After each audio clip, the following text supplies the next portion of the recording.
Hi everyone, good evening. Welcome to Shakti Trimurti trading channel.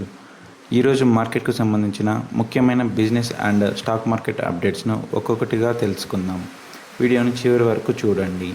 Video నచ్చితే like చేయండి, channel subscribe చేయండి. ఇక ఆలస్యం చేయకుండా అప్డేట్స్లోకి వెళ్ళిపోదాం. ఈరోజు Indian stock market strong bullish మొమెంటంతో ముగిసింది. బ్యాంక్స్, ఐటీ సెక్టార్ మరియు రిలయన్స్ ఇండస్ట్రీస్ లీడ్ చేయడంతో బెంచ్ మార్క్ ఇండిసెస్ మంచి గెయిన్స్ నమోదు చేశాయి.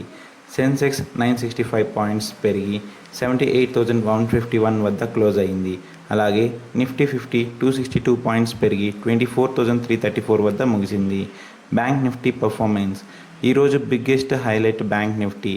Banking heavy weight companies earnings ముందు బయింగ్ ఇంట్రెస్ట్ పెరగడంతో బ్యాంక్ నిఫ్టీ 939 పాయింట్స్ అంటే 1.5% కంటే ఎక్కువ పెరిగి 58,521 వద్ద క్లోజ్ అయ్యింది. మిడ్ క్యాప్ అప్డేట్ అయితే బెంచ్ మార్క్ ఇండిసెస్ స్ట్రాంగ్గా ఉన్నప్పటికీ మిడ్ క్యాప్ ఇండెక్స్ మాత్రం 259 పాయింట్స్ పడిపోయి 62,428 వద్ద ముగిసింది. అంటే లార్జ్ క్యాప్ స్టాక్స్లో బయింగ్ ఎక్కువగా ఉండగా మిడ్ క్యాప్ స్టాక్స్లో ప్రాఫిట్ బుకింగ్ కనిపించింది. ఈరోజు నిఫ్టీకి పైకి తీసుకెళ్లిన ప్రధాన stock Reliance industries, ICICI bank మరియు హెచ్డిఎఫ్సి బ్యాంక్. ఈ మూడు హెవీ వెయిట్ స్టాక్స్ మార్కెట్ ర్యాలీకి ముఖ్య కారణంగా నిలిచాయి. ప్రైమ్ మినిస్టర్ నరేంద్ర మోదీ గారు ఇండియాస్ ఫస్ట్ హైడ్రోజన్ పవర్డ్ ట్రైన్ను హర్యానాలోని జింద్ నుంచి సోనిపట్ వరకు ఫ్లాగ్ ఆఫ్ చేశారు.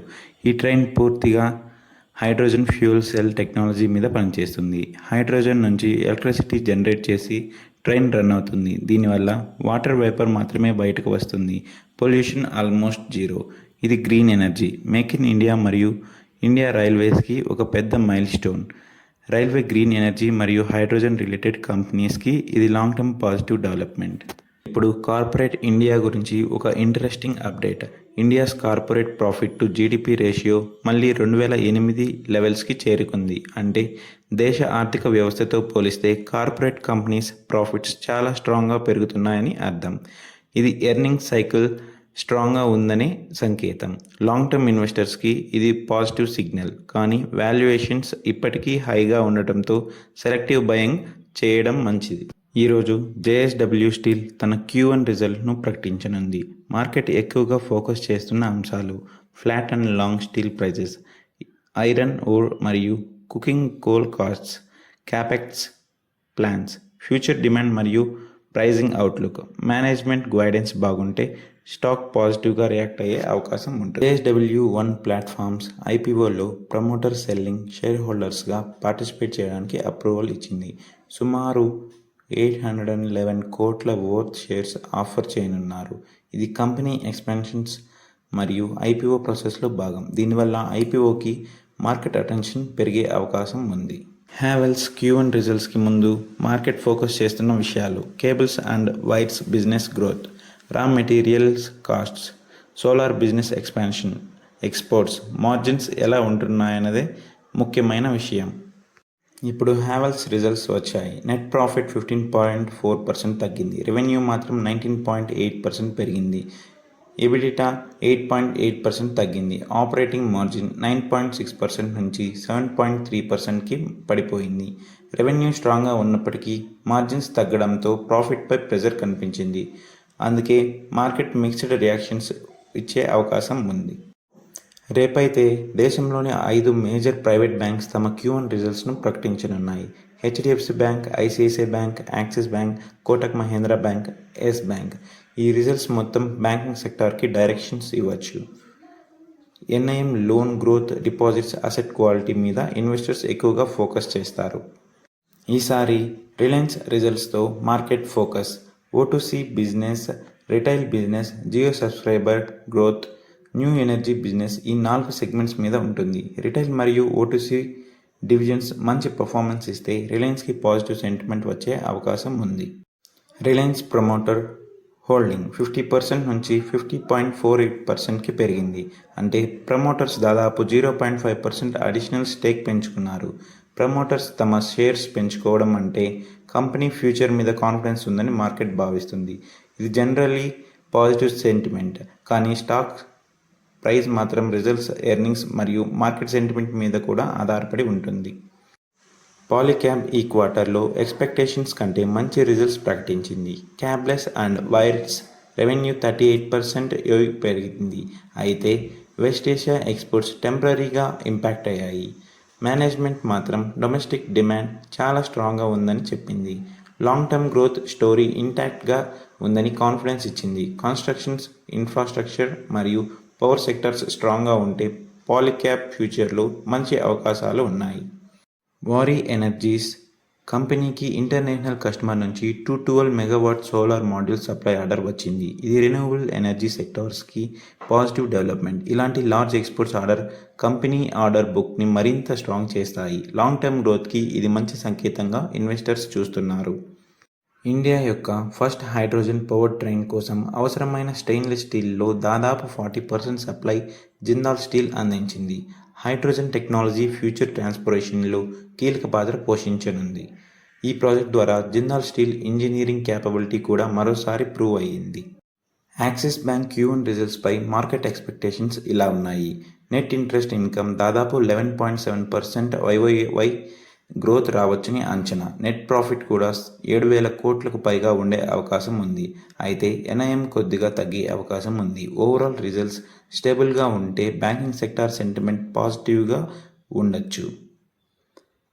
తర్వాత ఇన్సూరెన్స్ సెక్టార్కి సంబంధించిన ముఖ్యమైన వార్త. గవర్నమెంట్ ప్రస్తుతం బ్యాంక్స్కి మ్యాండేటరీ ఓపెన్ ఆర్కిటెక్చర్ తీసుకురావడం లేదని సమాచారం. IRDAI అభిప్రాయం ప్రకారం ఎక్కువ ఇన్సూరెన్స్ ఆప్షన్స్ ఇవ్వడం వల్ల కస్టమర్స్ కన్ఫ్యూజ్ అయ్యే అవకాశం ఉంది. ఈ వార్త SBI, కెనరా, HSBC లైఫ్ వంటి ఎక్స్క్లూజివ్ టైఅప్ ఉన్న ఇన్సూరెన్స్ కంపెనీలకు పాజిటివ్ సెంటిమెంట్ ఇవ్వచ్చు.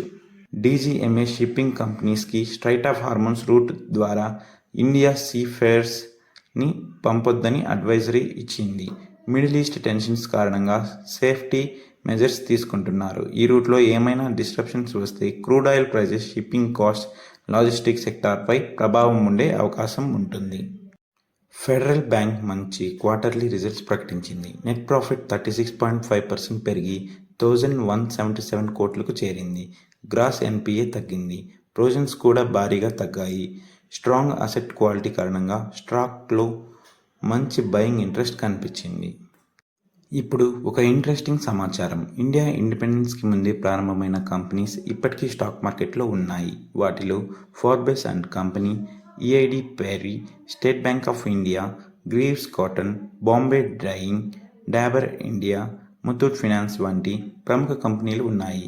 ఇవి డెకేడ్స్ పాటు బిజినెస్ కొనసాగిస్తూ ఇన్వెస్టర్స్కి వెల్త్ క్రియేట్ చేసిన లెజెండరీ కంపెనీస్. కమోడిటీ మార్కెట్లో గోల్డ్, సిల్వర్ ప్రైజెస్ కరెక్షన్ కొనసాగబోతుంది. గోల్డ్ జనవరి పీక్ నుంచి భారీగా తగ్గింది. సిల్వర్ కూడా ఈ సంవత్సరం మంచి కరెక్షన్ చూసింది. అయితే బ్రోకరేజ్ ఫార్మ్స్ మాత్రం $4,000 per ounce కంటే దిగువ లెవెల్స్లో అక్యుములేషన్ ఆపర్చునిటీగా చూస్తున్నాయి. లాంగ్ టర్మ్ ఇన్వెస్టర్స్కి ఇది వాచ్ లిస్ట్లో పెట్టుకోవాల్సిన development. US president Donald Trump declassified intelligence documents విడుదల చేశామని చెబుతూ చైనా 2020 US ఎలక్షన్స్లో ఇంటర్ఫిరెన్స్ చేసిందని ఆరోపించారు. అయితే 2021 ఇంటెలిజెన్స్ అసెస్మెంట్ మాత్రం ఎలక్షన్ ట్యాంపరింగ్ ఎవిడెన్స్ లేదని తెలిపింది. చైనా ఎంబసీ కూడా ఈ ఆరోపణలను పూర్తిగా ఖండించింది.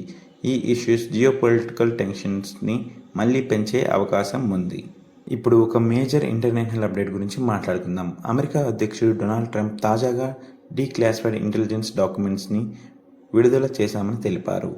ఆ డాక్యుమెంట్స్ ప్రకారం చైనా 2020 నుంచి సుమారు 220 మిలియన్ US ఓటర్ రికార్డ్స్ను యాక్సెస్ చేసి US ఎలక్షన్స్లో జోక్యం చేసుకునే ప్రయత్నం చేసిందని ట్రంప్ ఆరోపించారు. అంతేకాకుండా ఈ విషయాన్ని డీప్ స్టేట్ అనే ప్రభుత్వ వ్యవస్థలోని కొంతమంది అధికారులు దాచిపెట్టారని కూడా ట్రంప్ ఆరోపించారు. అయితే ఈ ఆరోపణలు ప్రస్తుతం ట్రంప్ చేసిన క్లెయిమ్స్ మాత్రమే. వీటిని స్వతంత్రంగా పూర్తిగా నిర్ధారించలేదు.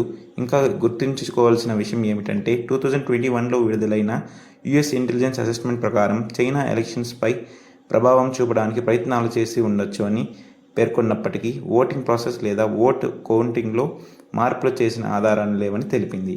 ఇక చైనా ఎంబసీ ఈ ఆరోపణలు పూర్తిగా ఖండిస్తూ మేము ఎప్పుడూ US ఎన్నికల్లో జోక్యం చేసుకోలేదు, ఇకపై కూడా చేయము అని స్పష్టం చేసింది. ఈ అంశం వల్ల యుఎస్ చైనా సంబంధాలు మరింత ఉద్రిక్తంగా మారే అవకాశం ఉంది. అలాగే జియోపొలిటికల్ టెన్షన్స్ పెరిగి global stock market, technology sector, semi conductor stocks మరియు ఇన్వెస్టర్ సెంటిమెంట్స్పై కూడా ప్రభావం పడే అవకాశం ఉంది. ఇప్పుడు ఒక ముఖ్యమైన ఇంటర్నేషనల్ అప్డేట్ గురించి మాట్లాడుకుందాం. అమెరికా అధ్యక్షుడు డొనాల్డ్ ట్రంప్ ఇటీవల చైనా 2020 యుఎస్ ఎన్నికల జోక్యం చేసుకుందని ఆరోపణలు చేసిన సంగతి తెలిసిందే. అయితే ఇప్పుడు చైనా ఈ ఆరోపణలు పూర్తిగా ఖండించింది. చైనా విదేశాంగ శాఖ ప్రకారం ట్రంప్ చేసిన ఎలక్షన్ ఇంటర్ఫరెన్స్ క్లెయిమ్స్కు ఎలాంటి ఆధారాలు లేవని, అవి పూర్తిగా అన్ఫౌండెడ్ అంటే ఆధారరహితమైన ఆరోపణలని తెలిపింది. అంతేకాదు చైనా ఇప్పుడు యుఎస్ ఎన్నికల్లో జోక్యం చేసుకోలేదని, భవిష్యత్తులో కూడా అలాంటి చర్యలు తీసుకోదని స్పష్టం చేసింది. ఇక మరో కీలక అంశం ఏమిటంటే అమెరికా తాజాగా చైనీస్ జర్నలిస్ట్ కోసం తీసుకొచ్చిన కొత్త వీసా రూల్స్ను కూడా చైనా వ్యతిరేకించింది. ఈ కొత్త వీసా పాలసీని వెంటనే వెనక్కి తీసుకోవాలని చైనా అమెరికాను కోరింది. మొత్తానికి ట్రంప్ చేసిన ఆరోపణలు ఒకవైపు ఉండగా మరోవైపు చైనా వాటిని పూర్తిగా ఖండిస్తుంది. దీంతో యుఎస్ చైనా మధ్య రాజకీయ దౌత్యపరమైన ఉద్రిక్తలు మరింత పెరిగే అవకాశం ఉంది. ఈ పరిమాణాలు global markets, technology sector, semi conductor companies మరియు ఇన్వెస్టర్ సెంటిమెంట్పై కూడా ప్రభావం చూపే అవకాశం ఉంది. ఈ అంశంపై మరిన్ని అధికారిక వివరాలు వచ్చినప్పుడు పరిస్థితి మరింత స్పష్టమవుతుంది. ఈ వీడియో మీకు నచ్చినట్లయితే please like, share and subscribe. Thank you.